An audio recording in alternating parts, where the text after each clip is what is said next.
3 months and 15 days. To clean the area na pagkakainan nila.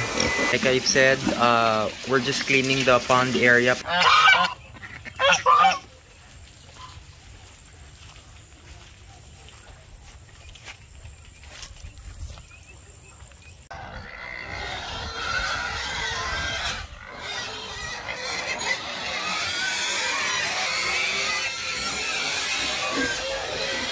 It's just time to feed our pigs here. So Daryl is just cleaning the pond area. Madalas kasi dyan tumatae yung mga baboy. Here is another pen with pigs na ready to be sold kasi they have already reached the 90 to 95 kilogram weight. It's been 3 to 4 months we've been having them here. So, ito yung aming mga inahing baboy. Dalawa sila. Currently, they're pregnant. And just waiting for their time to give birth.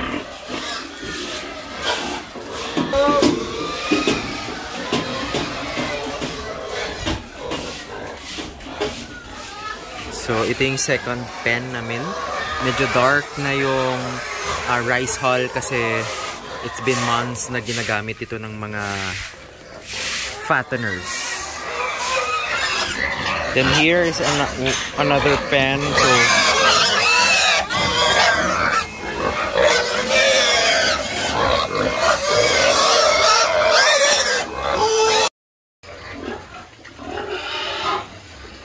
Pen number 2, bali 3 months and 1 week na sila.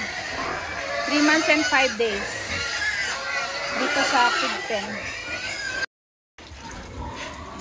Pig pen number 4, 3 months and 15 days. So yan ang pig pen number 4. Pig pen number 5, 1 month and 10 days. this set, we've been having them for 2 months now. So we're just waiting for another month to probably 2 more months before we get to sell them. Probably by January or February, we're ready to sell these pigs.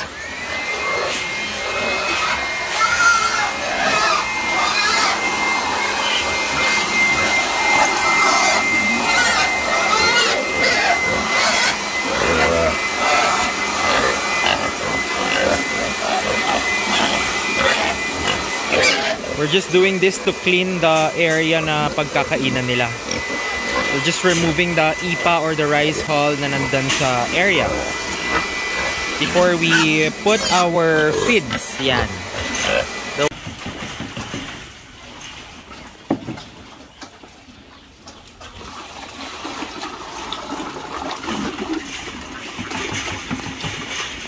So bigil lang quiet yung mga alaga namin because they're really hungry.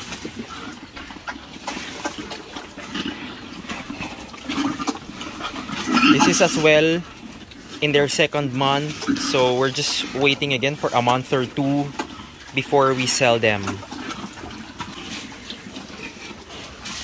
So like I've said, we're just cleaning the pond area para malinis-linis sila right after they eat.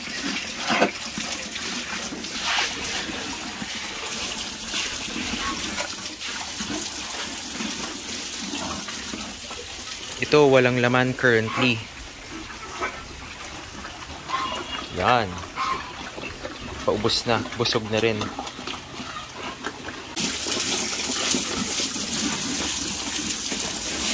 Ito, previously, we've talked about the schedule of their feeding from the time we got them. Pre-starter pa, ganyan. Going to the grower, and then grower 2. Medyo faded na kasi under the sunlight sila eh.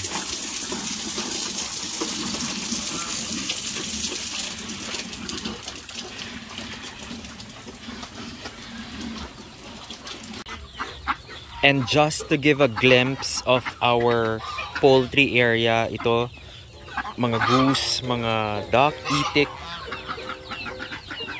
Kasi yan yung mga manok. Native chicken yan. Papakainin na rin namin sila. Unti-unti na silang dumadami because previously nagkasakit yung marami sa kanila. So dozens to even hundreds died. So ngayon medyo dumadami na ulit sila. Previously parang sobrang kumonti sila.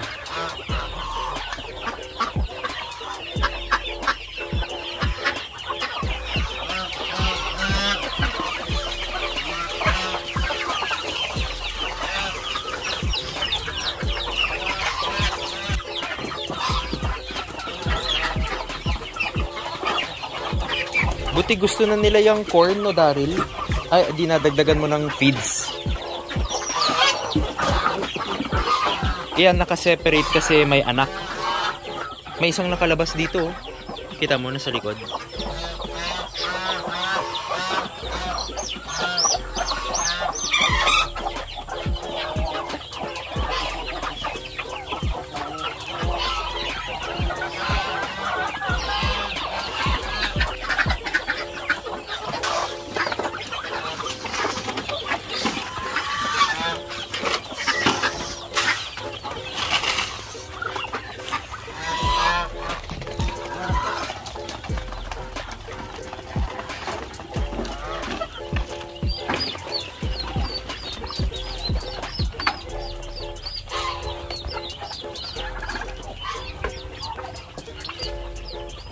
Yun.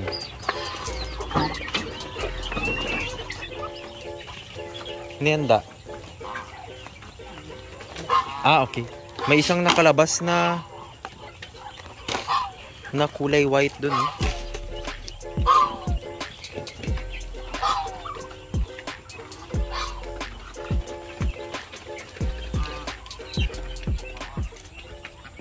She's back.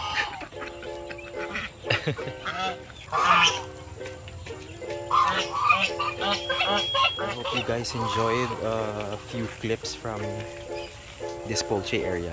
Thank you.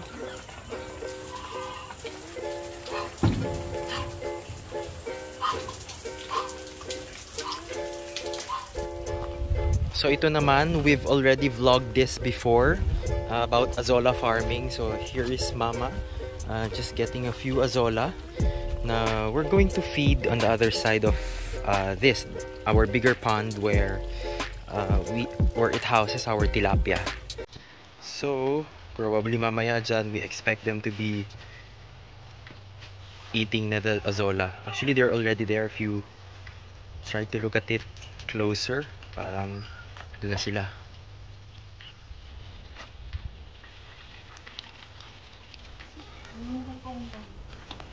So we placed this morning just to add some, aesthetic effect since we had visitors in the morning. Cute.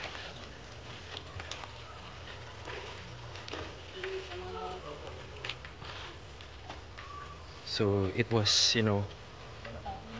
Instagram worthy a while ago when our visitors were here. So ito para siyang Bali inspired, chair, bench area or whatnot, and overlooking would be our pond. So a little